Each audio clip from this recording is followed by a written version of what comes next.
We have a congresswoman from Florida, Ms. Brown, that I think we need to thank for that because she instigated the delivery of that congressional gold medal. It was not something that came directly from the idea of the president, as many of us would like to think it did, but it didn't. It came from Carissa Brown, I believe her name is. Right. And then it was also an effort by the present Commandant of the Marine Corps, General John Amos, at one of our conventions in Atlanta. And he promised the Montford Pointers that he would do everything in his power to see that the Montford Point is taught in all the syllabuses in the schools, the officer candidate schools, the Marine Staff Academies, and the NCO Academies. And he kept his word, and he helped to push us through. After the original Montford Pointers were awarded the Congressional Gold Medal in D.C., there was a sunset parade at 8th and I, which is the Marine headquarters, and that's a traditional parade with the Salad Drill Platoon. And it was pretty well. I wasn't there, but it was a pretty rewarding experience. Very good. Now, it sounds like you're recruiting. It sounds like I'd like to introduce some of our youngsters here. Let me first of all introduce our folks on the phone. We have Lita Pazan. How are you, Miss Lita? Did you have a question for Mr. Gillis?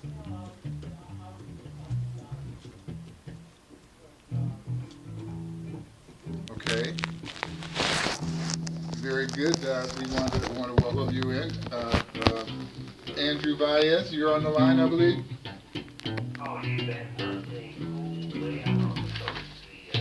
Wait a minute. I don't need you getting out. You don't need to hear all that. I don't need you getting on the radio bragging about that you're sitting somewhere where it's 75 degrees with a nice breeze off the ocean and ha, we're hot in the Inland Empire.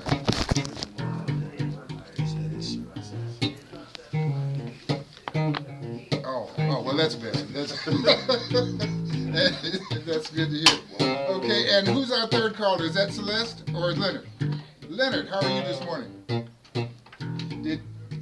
Did you have a question for Mr. Gillis? Okay, now you're going to ask what was the first battle in the Pacific that Black Marines participated in. Do you have that information, Dobie? No, he doesn't easily have that particular information. Do you have, knowing you, Leonard, you probably have the answer to the question. Okay, Dobie. He's got something for you right now.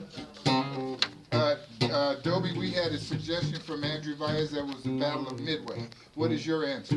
Well, I was just going to mention that the Montford Point Marines served in 3 of the bloodiest struggles in the Pacific. And these battles included Saipan, Iwo Jima, and Okinawa. Okay. All right. So I don't know where does Midway come along with that one, Andrew? Where'd you pull Midway from? Oh, your grandfather was there. Well, he certainly qualifies as someone who was in the minority, African American, brown, non-white. Was it Marines? Or?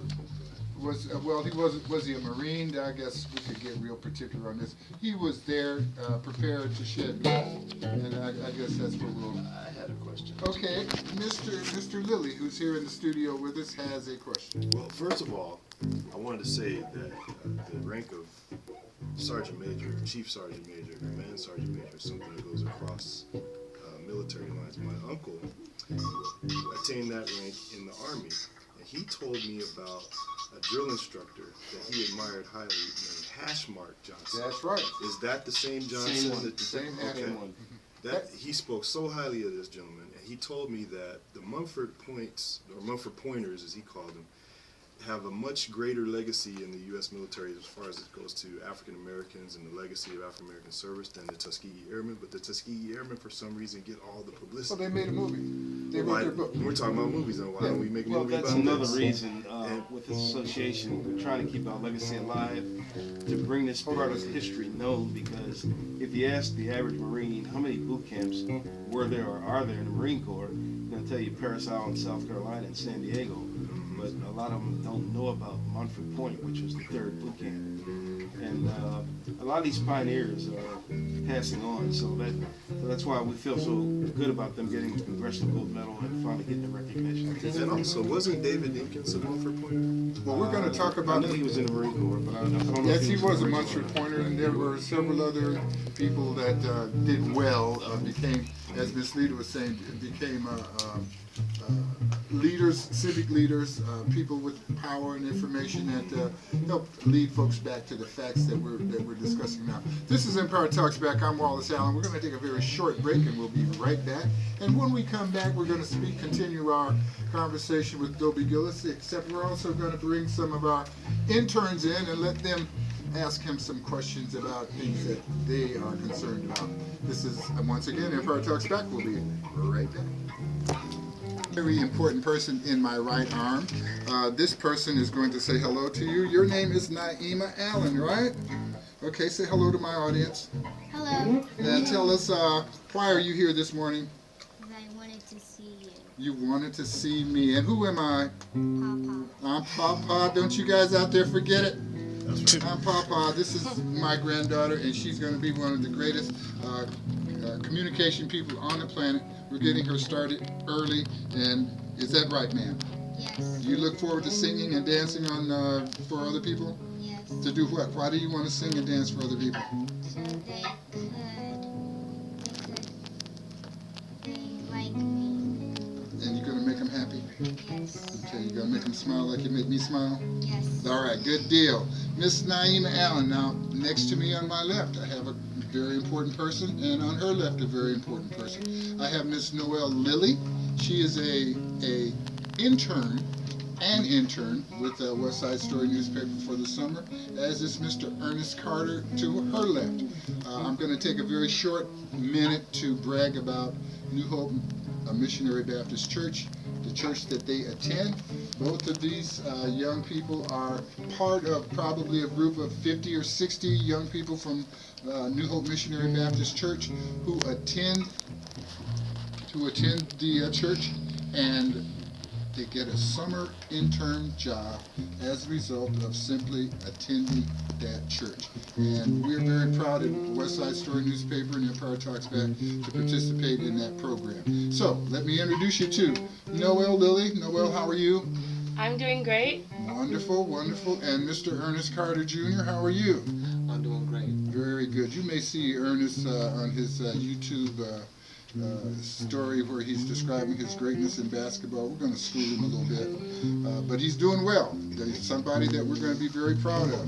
He's part of the reason that I may come back next week and start challenging other people for a summer league basketball game, because I've got a team, you know. Never He don't be can balling. tell. We're going to check it out. Okay, Montford.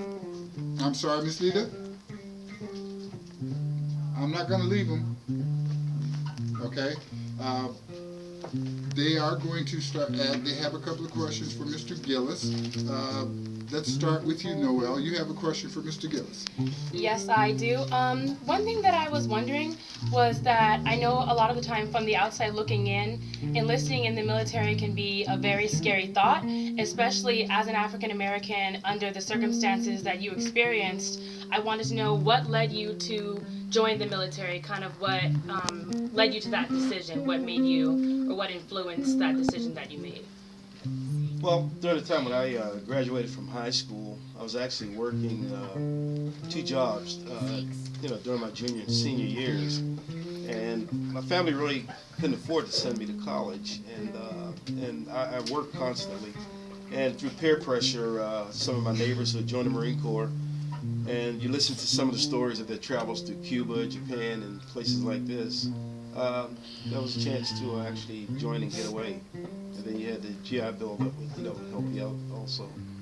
Did you ever feel a sense of maybe fear or anxiety when you were enlisting, or once you were you already anticipating it, or? You heard a lot of different horror stories and about boot camp, but I really didn't have the fear. But the night before I was leaving, a movie came on with Jack Webb called The D.I., and that's what really sank in. And, DI stood for drill instructor, Right. And that was a movie that gave people a lot of insight into the attitude that the drill instructors had. Right. And reality actually set in once I arrived at Parris Island, South Carolina, And what year was it that you enlisted? 1966. 1966. Okay. Are you satisfied with his response, Miss Lily? Yes, I definitely am. That answered my question very well. Very well. And Mr. Carter, how about you? Do you have a question for Mr. Dovey Gillis, Yes, I do. the former Marine? Once one, always one. Right. I was wondering, you said that you were influenced by your friends when you were a teenager to go to Marines. Also, how has being a Marine benefit you in your personal life and career? Outstanding question. In the Marine Corps, when a person gets promoted, you get promoted on merit. Everything you get, you earn. You go before a promotion board. You actually learn how to answer questions before the board. You have a panel of officers and senior staff NCOs, senior non-commissioned officers, who ask you a lot of questions. And through my civilian life, I've been able to promote quickly through several positions. I retired from the MTA in Los Angeles. I currently work at Riverside Transit as a supervisor. And once I've gone before these panels, I know how to handle myself. In 1995, I was actually on a national promotion board that promoted Marines from the rank of sergeant through sergeant major, E5 through E9. And you screened a lot of records, and you looked at a lot of adverse information. And we found that a lot of times, say like with the women Marines who are, say, single parents, if they were late for work, maybe their supervisor would, write them up, which is in Article 15, non-judicial punishment. And the board members, the enlisted board members, could see through this that they had a problem, and we would help them overcome this particular obstacle to get them promoted. So you mentioned merit and Sergeant 5 to E9. I was wondering if you could enlighten me on what that means. Well, in the enlisted ranks in all of the armed services, the pay grades start from E1 through E9. E1, as an example, is a private. E9 being the highest enlisted rank. And in the Marine Corps, once you reach E9, you're either a sergeant major, which basically you're dealing with personnel. And if you're a master gunnery sergeant, E9, you're dealing with technical matters. As an example, you may be a chief of avionics on aircraft, or you might be dealing with some type of maintenance issues. And this way, so once you make sergeant and going up the line, it's a different process where your records are screened in Washington. I have, do you have another question? Mitchell Young. He's also one of our interns, and I'm wondering if Mr. Young has a question for Mr. Gillis at this point.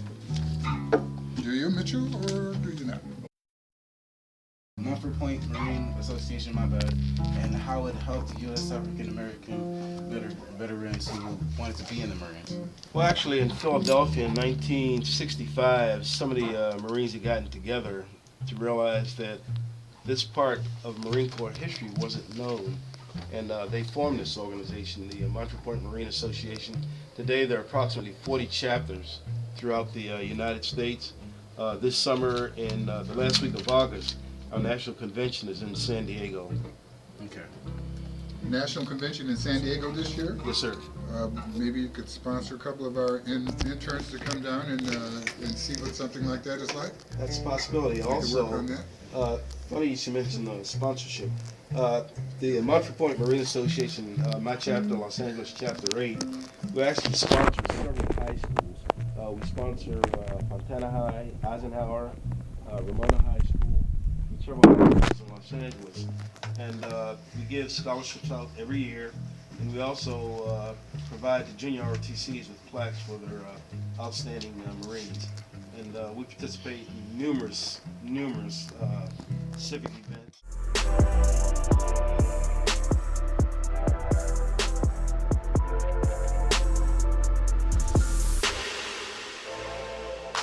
Another one. Yeah.